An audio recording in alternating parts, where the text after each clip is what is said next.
Back.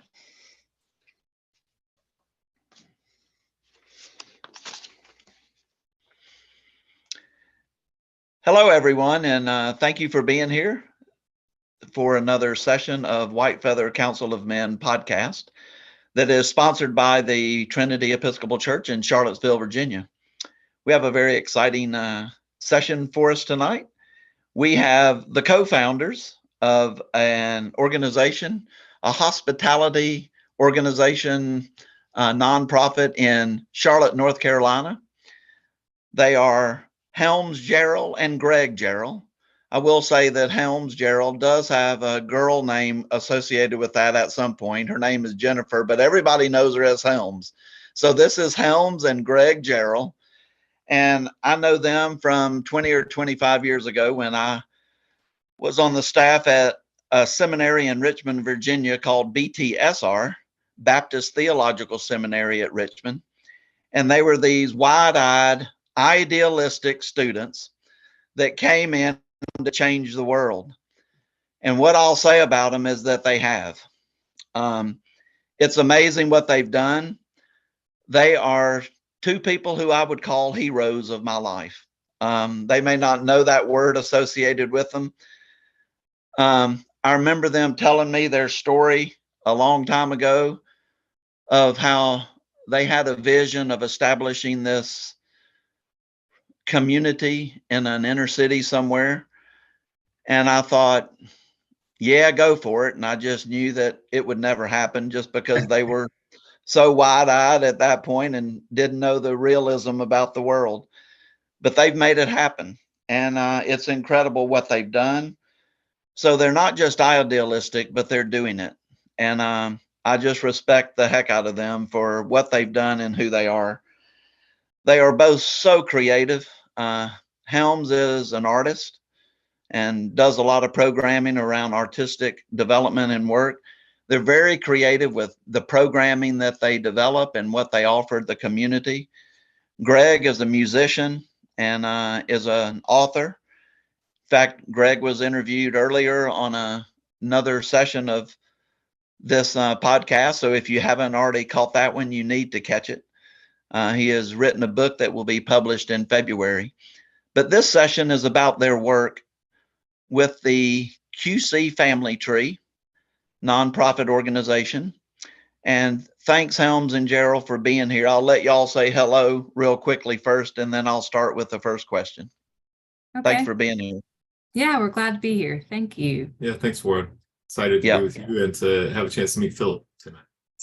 Yeah, it's great to have Philip with us, the co-host, and it's great to reconnect with former folks of many years ago that I respect and appreciate.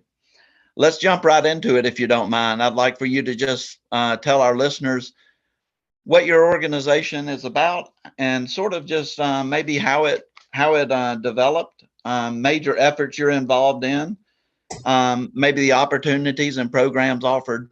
What do you do where you do it? Sure. Okay.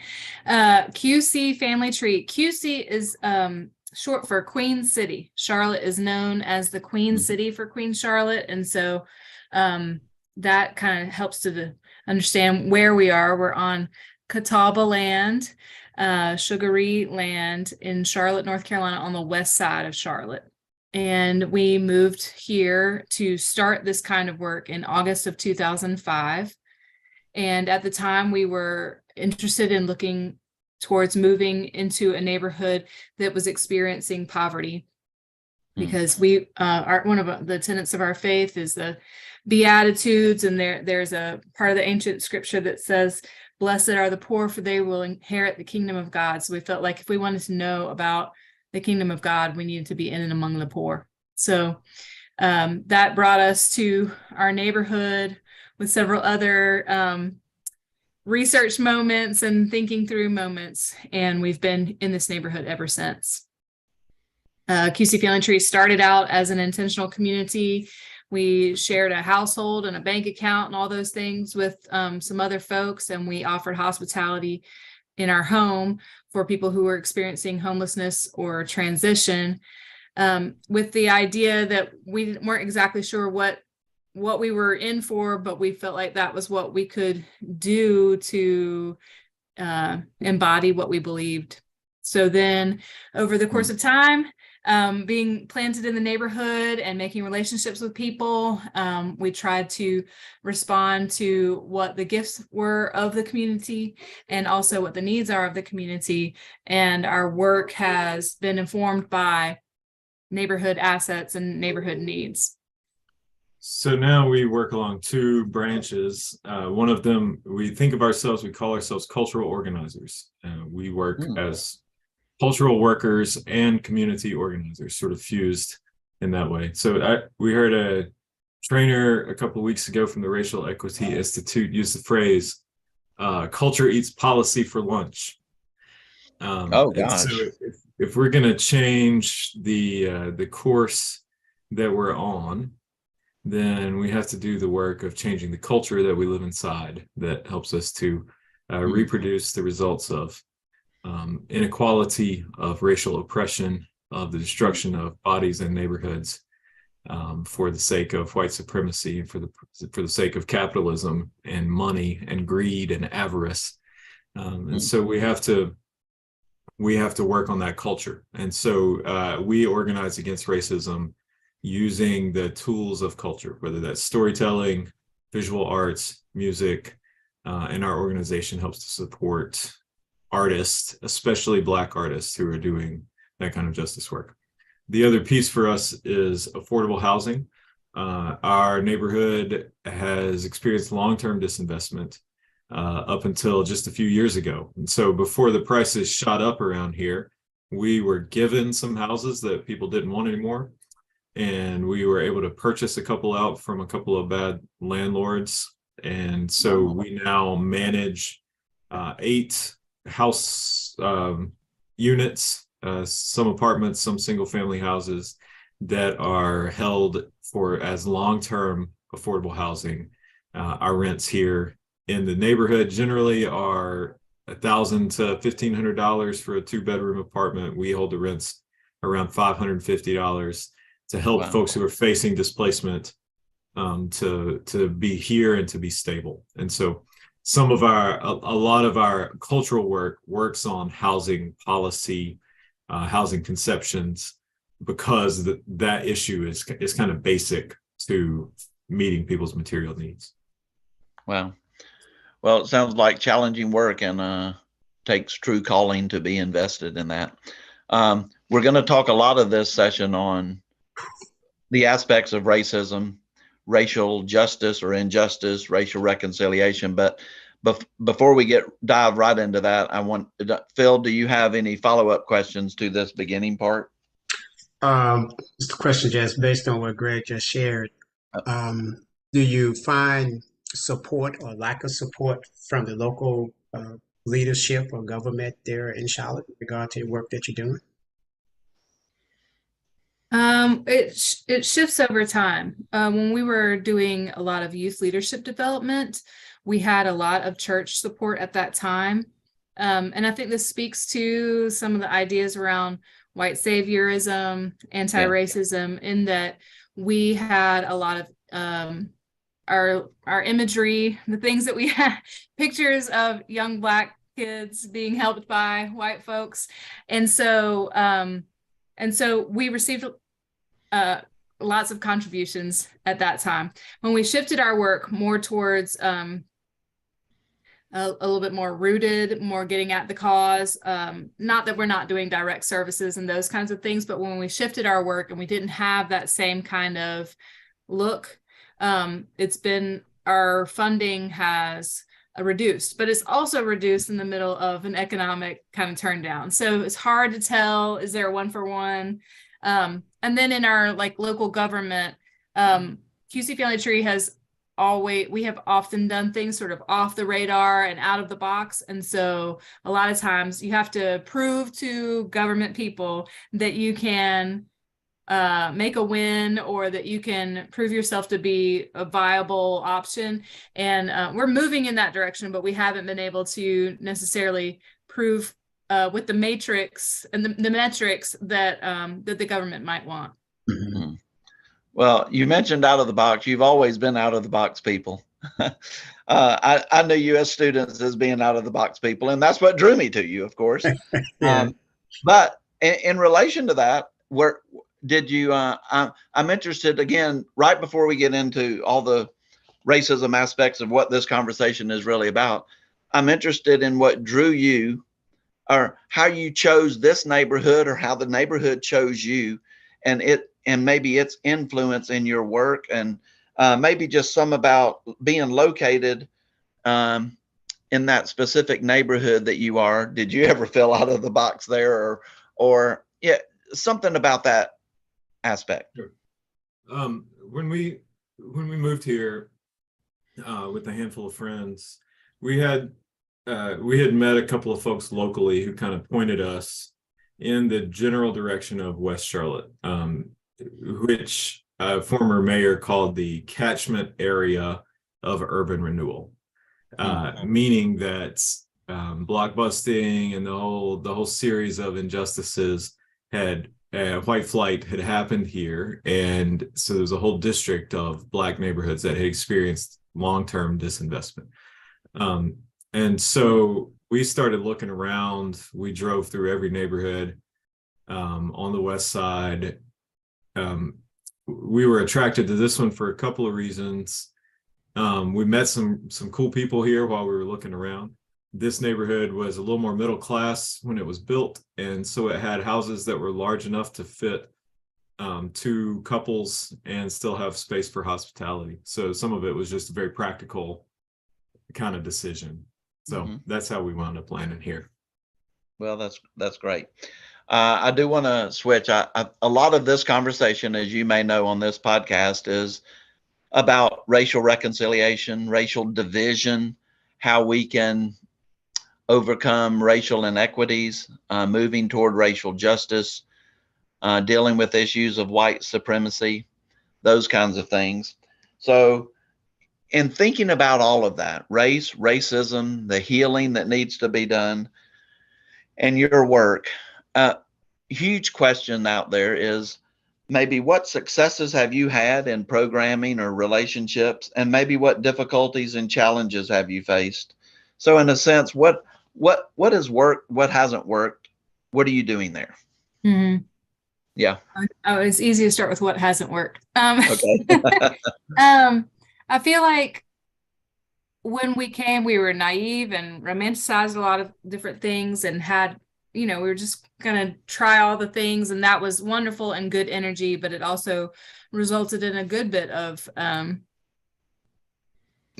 colonizing the neighborhood or colonizing the work we were doing, or trying to rein in people's behaviors based on what we valued rather than the cultural values of the neighborhood, those kinds of things. And we had to learn our way out of that. And that took quite a bit of time and a lot of work. And then there's also some wrestling that happens with, okay, so we're starting to unravel ourselves from white supremacy culture and racism, and we're working towards anti-racism. And also all of that is so enmeshed with capitalism that it begins to be really confusing, because we went, for example, we attended and were members of a Black Baptist congregation here in town. And we were starting to think about economic downward mobility. We wanted to be more like Christ. We wanted to be among the poor. And in the church, they were talking a lot about upward mobility of the Black community and how to carry both things at the same time and figure out what that meant for us, what that meant for our neighbors, what that meant for the youth group that we were trying to mentor and develop into leaders. What kind of goals do we work together towards? And so that was one space where it's kind of in the middle still, wrestling of what you do with that.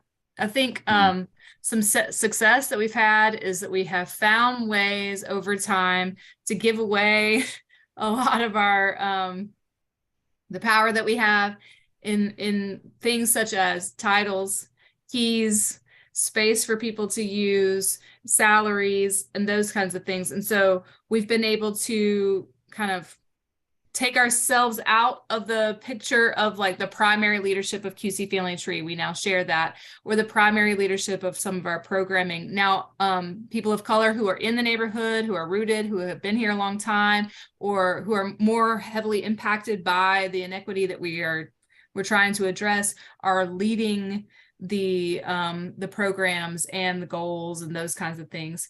And that's been something that we've had to work out over time, and had like, existential crisis. What does it mean if I'm not the leader? All those kinds of things we've had to kind of talk our way through. One other success that we've had that I always try to lift up is just working in coalition across neighborhoods in the establishment of an organization that's now called the West Side Community Land Trust. The Community Land Trust is a strategy to create long-term or permanently affordable housing.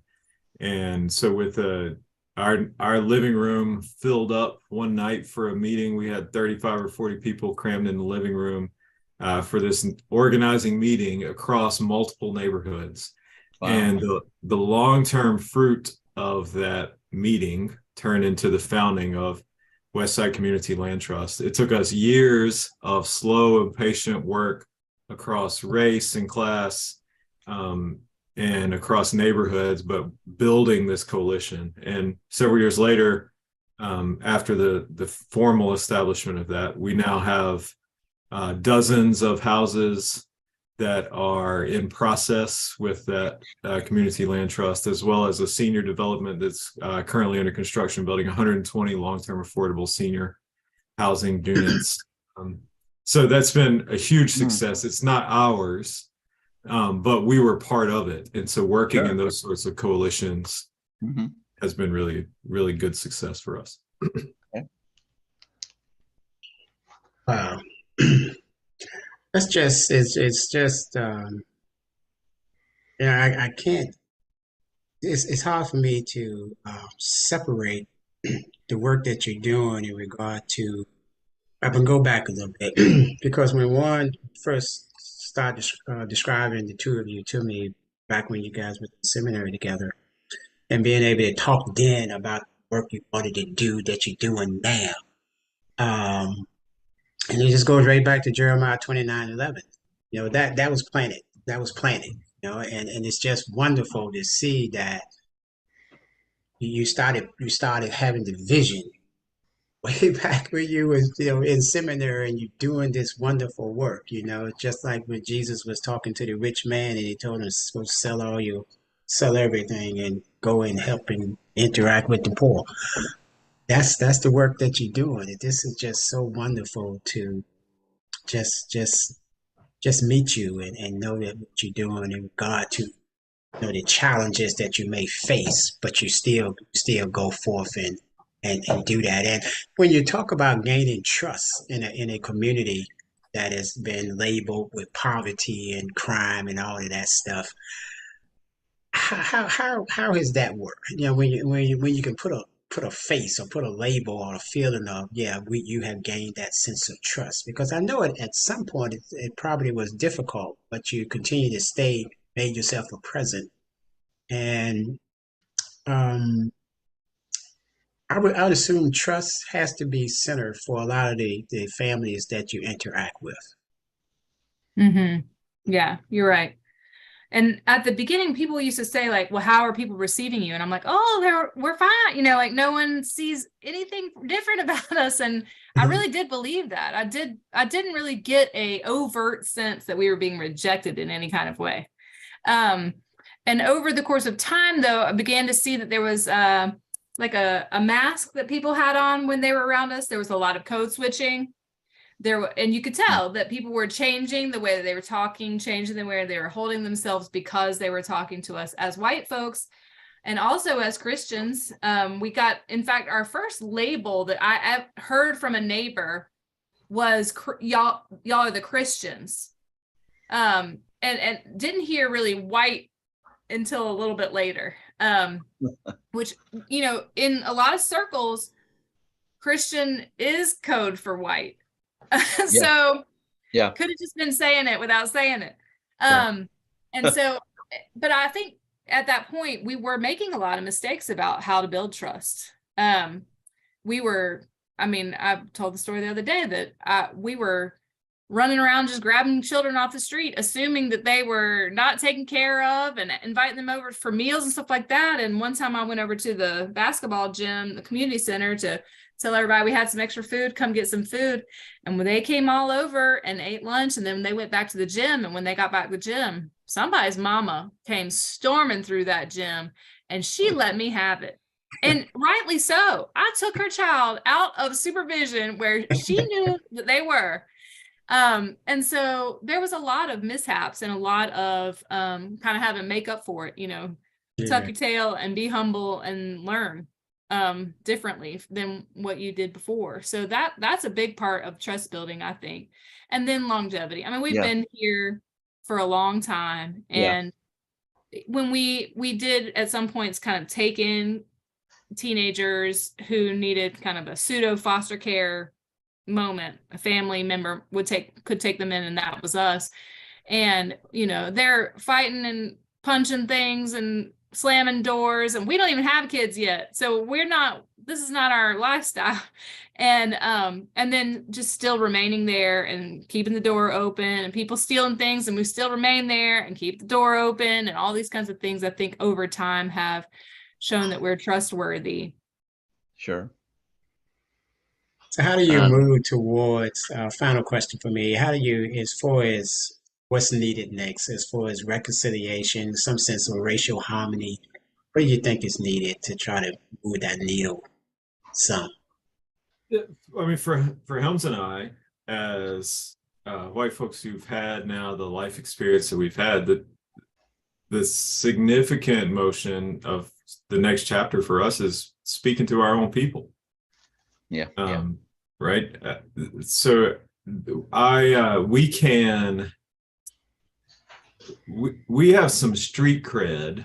You might say, when we walk into the white sanctuaries that we occasionally get invited to, or the fellowship halls, or the Sunday school classes, or the Rotary Club, or whatever, we have a set of experiences that is 100% foreign to white folks, right?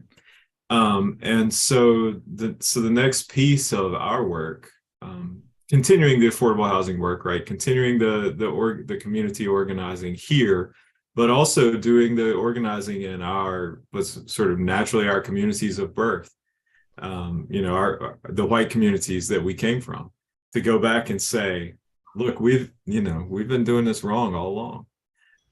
And we've been forming one another into this system that kills and destroys, and we have to do better. And not everybody gets the opportunity to say that. And when we say it, then people have to listen to us a little bit differently because of where we're coming from and where we've been, right? So we have to take that responsibility really seriously. I think the other thing that I still try to keep doing is to what bit of privilege or access or resources that I can gain access to, I try to give away as quickly as possible. So this is small, like, for example, I wanted to arrange a photography workshop for my kids. And when I did, I made sure to work it out to where it could be for not just my kids, but other people's children too, and try to work that out, or finding grant money that I can apply for through my name, but then distribute it to other people, trying to keep doing that kind of work, because I think that's really important. It helps to form me, and it helps me to kind of utilize the white privilege I have to distribute among other people.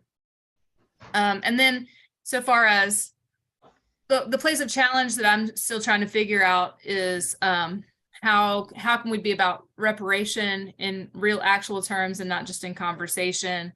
What does that mean?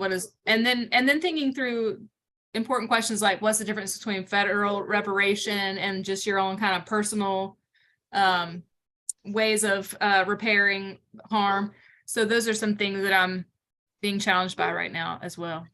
And are speaking specifically to that, are there efforts that you're involved in, conversations, groups, Charlotte-wide efforts that link into that? Because to be honest, I'm struggling with the same word and Mhm. aspect, because some believers in racial justice don't really believe that reparation is, the best way to go about it, and some might be offended. Even those that would get repaired, they would say, yeah, this is either not enough or it's not right. Are Right. there efforts that you're already centered in that are helping, that you could help guide any listeners to, or are you just sort of feeling it out? Well, QC Family Tree led a fall series this past fall, and the last workshop of that series was on reparation. And Shemaye Haynes, the co-director of QC Family Tree, led that conversation. She is affiliated with NCOBRA, which is like a longtime activist organizing group that has been working towards federal reparation. And one of Okay. the things that they've been talking about is that it's really important to be thinking differently. Like, reparation is not all these things. It's not like a group of people feels bad and they put some money in an account for somebody. It is federal reparation, is that the nation pays reparation. And that's really important to distinguish, because if a small group of people decide to do something, that's wonderful and good, but it doesn't repair all of the harm. And so having different language for different kinds of repairing the harm is, I think, very helpful. At a church that we're Yeah. affiliated here in town, Caldwell Presbyterian, they have, it's an integrated, racially integrated church, and they have been for their almost 30 years or so, or I don't know, 20 for sure, been using songs from the African American tradition, a lot of spirituals, a lot of songs from the African American hymnal. And so they've been thinking through, what can they do in terms of reparation around those, using these songs in a primarily white yet still integrated racially setting. Are there some ways that they can think through almost paying like royalties to the Black community for utilizing that music? And so what they are doing right now is that they're taking up, when they take up their offering every week, there's a way that people can give an offering toward this fund. And then what they've chosen to do with the money that is being donated for reparation for the use of the music is to donate it to a Black-led music organization in town that helps to train young people to be musicians or to learn music or those kinds of things. And so that's a church oriented project that we know about and are kind of akin to. Yeah, but those are two very practical things. I was trying to get beyond. There are a lot of groups that are doing statements of sorrow or statements of non-guilt. That go back to, yeah, we're white and we're sorry for slavery and therefore we'll do what we can, but they never do anything. They just say that they want to do it. I think they mean well, but that's what I meant. Where is it hitting the road? I have a couple of things that you all mentioned your words, so I want to follow up on. You didn't use the word directly, Helms, unlearn, but you used something like that early on when you had to learn something new. But I heard the words, you had to unlearn something about what you brought into that neighborhood. Can you express that a little bit more? Yeah. I think I had to unlearn a lot of things about how to mentor youth in a way that is not like making them be middle-class white people. I mean, I came from middle-class whiteness. And so the way that I knew to do youth ministry, I mean, it was taught how to do youth ministry was all in that way. And so had to kind of unlearn those types of values and recognize that I was placing them on other people without their consent. And so that's one thing that we had to unlearn. I think another is that, and we're still trying to figure this out now, is that if liberation is really actually going to happen, then the people who are most impacted by the work have to be doing the work, the act of liberation. And so that because I'm real good at like taking charge and doing all the things and over functioning and like finding the deal for somebody else and so having to make sure I'm getting out of the way so that that person can move themselves forward in collaboration with other people is something that I also had to unlearn. Okay. And Greg, the phrase that struck me from your conversation was when you went into these groups to speak, you had experiences that were foreign to them. What was that, a negative or a positive? Was it abrasive to them, or was it warm, or was it both and? I mean, with because it can be both. With experiences so foreign, did they sort of run from it, or did they sort of gravitate toward it? I mean, I guess people react differently, but a lot of people, I mean, I take it that most people are of relatively goodwill. Um, and and so often, we'll get questions that are naive or that show that people haven't been doing their homework, they haven't read their James Baldwin, haven't listened to Abby Lincoln and Nina Simone, right? They haven't been doing what they need to be doing. But they're asked from a place of like a good heart. Yeah. And so I don't think it's necessarily abrasive so much Okay. as it is. Sometimes it's posed to us in terms of admiration. Like, I so admire your bravery, or something like this, right? Mhm. And to which my response is like, there's not like people. These are people. Yeah. My neighbors are people. The suburbs scare me more than the neighborhood that I live in. Um, but it's like but to approach that folks who are asking those questions, presupposing their goodwill, and to say, yeah, I do have this different experience. Let me help you to unlearn some of the things that I've had to unlearn. Let me offer you a different frame and some resources to help support that frame, to help you see the world differently. Okay. Thanks for helping us understand your work better in QC. I think Phil is going to maybe ask another question or two, and I think he's going to wrap us up. Yeah, I just when Greg said that, it's like I think one of the common traps or behaviors or I don't know imprisonment that we have had in America is fear. This fear of the unknown, fear of yeah, it's just fear seems to just keeps us separated and but I have hope, and this is so great meeting the two of you because it just instills that sense of I love the work that you're doing in reference to John Meacham. He always talks about the better angels among us, and when I met Warren and when he was sharing with me his life story, I tagged him a better angel. And I got two more. Don't say that, because Helms and Greg wouldn't label me as an angel. So please don't. Disagree. He's got some good stories, but it's just I just think it's and I think what John Meacham was making reference to in regard to that term "better angels," that it is people like the two of you that go about doing what you've been called to do, and you do it with a sense of commitment and courage. Um, that you may face challenges, but you still keep moving and doing what you feel is good. And um, I my wife calls me an optimistic person because I think in view of all of the challenges we have as a country and people that make a lot of noise, there are those that just go about doing good work, not getting a lot of attention, but just keep doing what you're doing.